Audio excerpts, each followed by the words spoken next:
Alevana Putri, NIM 2005 411100108. Hai, saya Erika Molina Kadiana dengan NIM 200541100115. Halo, saya Nurfin Alfiunita, NIM 200541100195. Hai, saya Arsi Putri Sunandar, NIM 20541100122. Hai, saya Alifa Fikrinisa dengan NIM 200541100112. Jadi di sini kelompok kami akan mengangkat kasus tentang UMKM selama masa pandemi dengan pendekatan yang menurut kami sesuai dengan kasus yang kami angkat. Berikut adalah contoh UMKM yang terdampak COVID-19 di beberapa wilayah di Indonesia. Usaha kecil menengah ikut merasakan dampak merebaknya pandemi COVID-19. Sepinya pembeli membuat puluhan pedagang di Mall CBD Ciledug, Tangerang, Banten memilih tutup toko pada Selasa siang. Menurut keterangan pedagang, sepinya pengunjung sudah terjadi sejak 1 pekan terakhir. Para pedagang memilih tutup karena tak sanggup membayar gaji karyawan dan sewa toko sebesar 25 juta rupiah per bulan. Para pedagang pun mendatangi kantor pengelola pusat perbelanjaan meminta dispensasi sewa bulanan sebesar 50%. Namun belum ada jawaban dari pihak pengelola. Untuk mengakali pendapatan, pedagang memanfaatkan jualan secara online. Penurunan pendapatan juga dialami pengusaha usaha laundry atau jasa cuci pakaian. Sejumlah usaha laundry di kawasan Duren Sawit dan Cipinang, Jakarta Timur mengalami penurunan omset 20 hingga 50%. Menurut keterangan pengusaha jasa laundry, konsumen memilih mencuci sendiri pakaiannya untuk mencegah penyebaran COVID-19.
Semangat menyambut Hari Raya Idul Fitri masih terpancar dari Lucia Irawati, pelaku UMKM di Jember, Jawa Timur. Di tengah hantaman ekonomi akibat pandemi COVID-19, ia masih mencoba bertahan dengan usaha kue keringnya. Masa-masa menjelang Idul Fitri yang biasanya banjir pesanan, namun kini jumlah pesanan jauh dari harapan. Agar tetap diminati, inovasi dalam pembuatan kue pun terus dilakukan.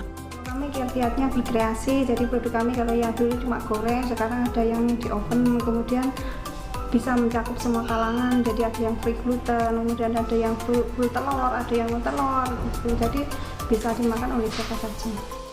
Sepinya penjualan kue kering juga dialami pedagang kue kering di Pasar Jatinegara, Jakarta Timur. Salah seorang pedagang mengatakan omset penjualan terjun bebas hingga 80%. Minat pembeli berkurang karena larangan mudik serta tertekannya daya beli masyarakat. Kalau telepon sedikit ya, karena daya beli turun, karena mungkin nggak ada pemasukan kali.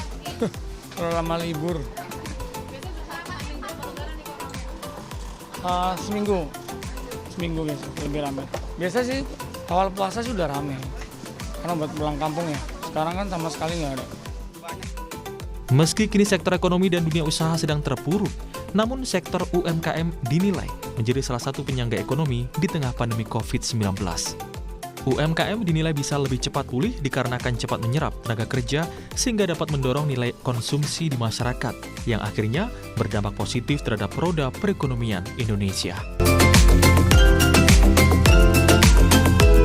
Nah, untuk video selanjutnya kita akan menampilkan sebuah video wawancara yang telah kami lakukan terhadap salah satu pelaku UMKM yang terdampak COVID-19 di daerah Bangkalan. Assalamualaikum warahmatullahi wabarakatuh. Jadi di sini kita sudah bersama dengan seorang pengusaha muda yang pasti kalian belum kenal deh, soalnya ini kakaknya masih pakai masker. Mungkin kita mau kenalan dulu ya. Mungkin kakaknya boleh perkenalan dulu sambil dibuka tuh maskernya biar kita kenal. Oh, oke, siap. Ganteng banget nih kakaknya. Boleh perkenalan dulu nggak sih kak? Ya baik, saya akan perkenalkan diri. Nama saya itu Sultan Arizaldi. Saya biasa dipanggil Sultan. Saya masih muda. Umur saya masih 18 tahun. 18 tahun udah jadi pengusaha nih, hebat banget. Sekarang lagi kuliah atau masih apa nih kak sibukannya? Oh, saya masih statusnya masih kuliah di Universitas Surabaya. Saya masih menempuh semester 1. Jadi kalau boleh kita tahu nih Kak Sultan, apa sih usaha yang lagi dijalanin sama Kak Sultan, Bu? Oh, sebenarnya usaha saya itu belum saya usaha sekarang ini. Sebelumnya saya dulu SMP pernah memulai usaha dengan teman saya. Kebetulan teman saya itu adalah partner kerja saya yang kurang lebih dia itu umurnya itu 24 tahun. Saya masih SMP, dia umur 24 tahun. Dia itu seorang penggiat alam bebas. Dia itu mengajak saya untuk menyarankan bahwa saya itu diajak untuk membuka yang namanya travel open trip ke gunung, ke Jatim Park, ke mana itu. Nah, kebetulan saya itu orang tua saya itu emang kepala sekolah TK. Itu awal mulanya saya mulai bisnis itu ketika saya mengantarkan adik-adik TK itu ke Jatim Park 1 kalau nggak salah itu. Dan setelah berjalannya waktu, alhamdulillah bisnis itu lancar. Kemudian saya itu menambah bisnis saya itu di penyewaan alat gunung. Kebetulan semua itu berjalan dengan lancar. Akhirnya teman saya itu yang umur 24 tahun itu menikah. Nah, dia tuh menikah di umur 25 tahunan itu. Ketika dia sudah menikah, mungkin dia sudah sibuk sama istrinya, jadi kami tidak melanjutkan bisnis itu. Oke, berarti waktu SMP itu udah punya 2 usaha ya kak? Ya, betul. Di mana sih kak buat usaha kakak itu bisa bertahan sampai sekarang? Untuk sekarang sih saya bukan bisnis di travel itu. Saya menjelang SMA itu saya bisnis yang namanya itu masih asongan dulu. Saya dulu pernah jualan pentol asongan di alun-alun. Nah, setelah beriring berjalannya waktu di masa pandemi itu, orang tua saya itu melarang saya untuk keluaran gitu. Jadi bisnis asongan pentol itu saya mati kutu, udah gak bergerak. Apalagi dulu zamannya corona yang namanya lockdown itu. Berarti sekarang kakak lagi usaha apa nih kak? Nah, kebetulan saya itu pas orang tua saya itu emang punya bisnis yang namanya pentol frozen. Dia itu emang reproduksi sendiri. Cuman dulu masih waktu saya kelas 1 SMA itu frozen foodnya itu masih belum sebesar sekarang gitu. Dan ketika itu saya kalau cuman bisnis frozen food itu menurut saya itu terlalu ringan lah. Kasarannya bukan terlalu ringan, apa ya, kasarannya itu cuma kurang gerak, kan saya orangnya suka gerak. Jadi saya itu menambah wawasan bahwa saya itu jualan telur. Saya memulai jualan telur itu ketika saya pergi ke Surabaya nganterin frozen food itu. Nah, itu di pinggir jalan tuh banyak orang jualan telur, dan itu saya kepo, mereka tuh ngapain ya kok jualan telur ya, kepada mepet-mepet jualan telur. Akhirnya saya itu nyoba lah jualan telur.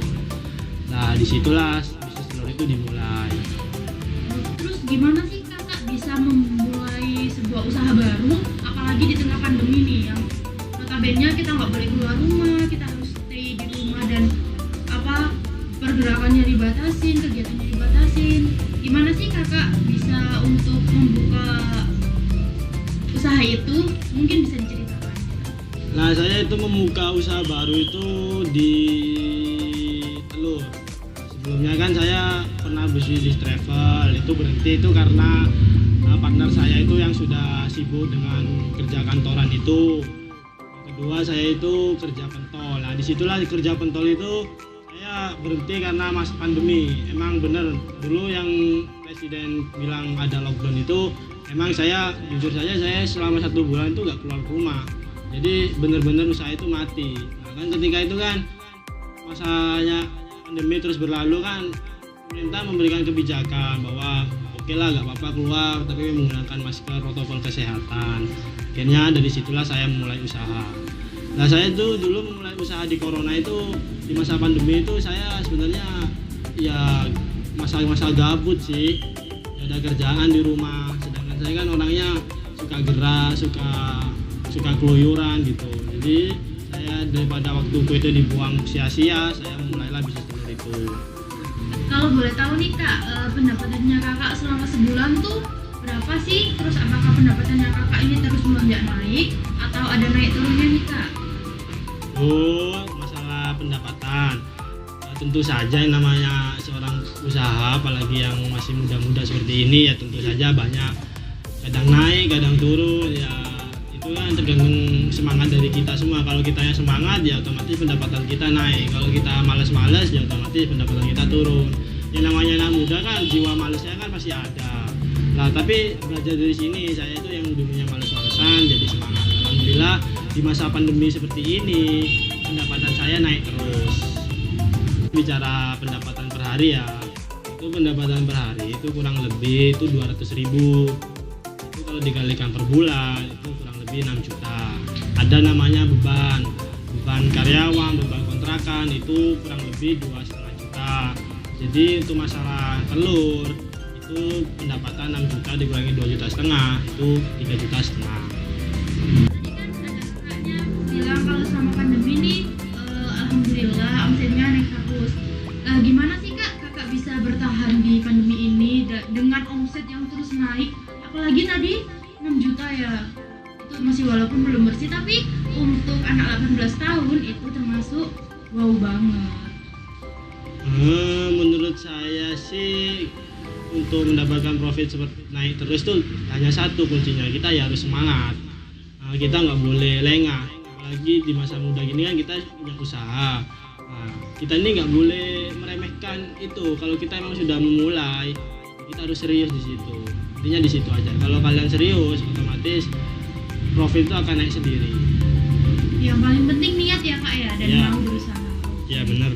Terus dampak apa aja sih kak yang kakak alami selama berjualan telur di masa pandemi ini? Untuk masalah pandemi kan saya itu namanya corona itu naik, kadang-kadang presiden itu kadang pembatasan boleh keluaran tapi bermasker. Kan waktu itu covid varian baru kan keluar gitu ya, makanya Jokowi memutuskan untuk membuat namanya pembatasan skala besar itu. Nah, itu tantangan itu dimulai ketika ibu-ibu kantor yang keluar gitu, mereka stay at home semua. Jadi ya namanya toko itu yang awalnya rame ya bisa berkurang. Seperti halnya sekarang juga ini termasuk penurunan. Cuma kita harus tetap bertahan. Oke, lalu dari kakak pribadi nih sebagai seorang remaja mahasiswa yang masih semester 1, apa sih kak suka dukanya punya usaha sendiri tuh? Kalau sebenarnya sukanya itu kalau di saya itu ya saya itu senang sih belajar pengalaman, di banyak sekali pengalaman yang didapat gitu. Apalagi kan kayak saya ya emang jiwanya itu seorang entrepreneur. Nah, saya itu ingin sekali mendapatkan keuntungan yang besar.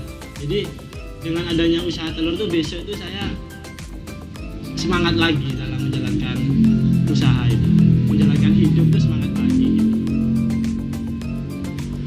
Oke, terakhir nih kak, rencana apa sih sih kedepannya yang pengen kakak susun atau kakak lakukan buat semoga biar usaha ini semakin berkembang gitu kak? Nah, kebetulan rencana saya yang kedepannya itu, saya itu ingin sekali namanya membuka usaha itu di luar zona nyaman saya. Kan saya kan dari orang Bangkalan. Tentunya saya itu ingin sekali membuka usaha itu di Surabaya, di Sidoarjo. Nah, tapi di Bangkalan sendiri saya tuh mulai belajar bagaimana cara manajemen saya itu tertata dengan baik. Oke, berarti kakak nih maunya kedepannya semoga bisa ada cabang-cabang baru dan semakin berkembang gitu ya kak usahanya ya kak? Iya betul. Oke, terima kasih nih kak waktunya, ya ampun. Kita udah sharing-sharing tentang gimana sih pengalamannya kakak selama menjadi pengusaha muda di umur 18 tahun. Kami ucapkan terima kasih banyak ya kak. Ya, sama-sama.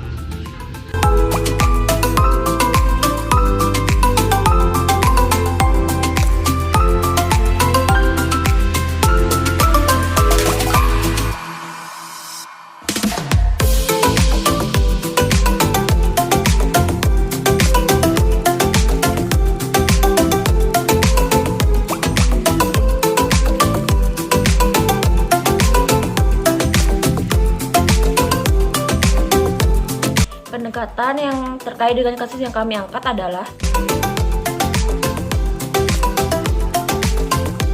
dalam pendekatan ini, manusia harus mampu berinteraksi dengan orang lain dan mampu menyesuaikan diri dengan lingkungannya. Penyesuaian diri adalah mengubah diri sendiri sesuai dengan kondisi lingkungan, tetapi juga mengubah lingkungan sesuai dengan keadaan atau keinginan pribadi. Nah, jadi bentuk penyesuaian dari pelaku UMKM adalah dimulai dari peningkatan pemecahan masalah di masa pandemi seperti ini. Bagaimana mereka memecahkan masalah mereka? Mereka melakukannya dengan go digital. Nah, dengan cara tersebut mereka dapat memanfaatkan teknologi yang ada di masa sekarang. Jadi mereka bisa berjualan online.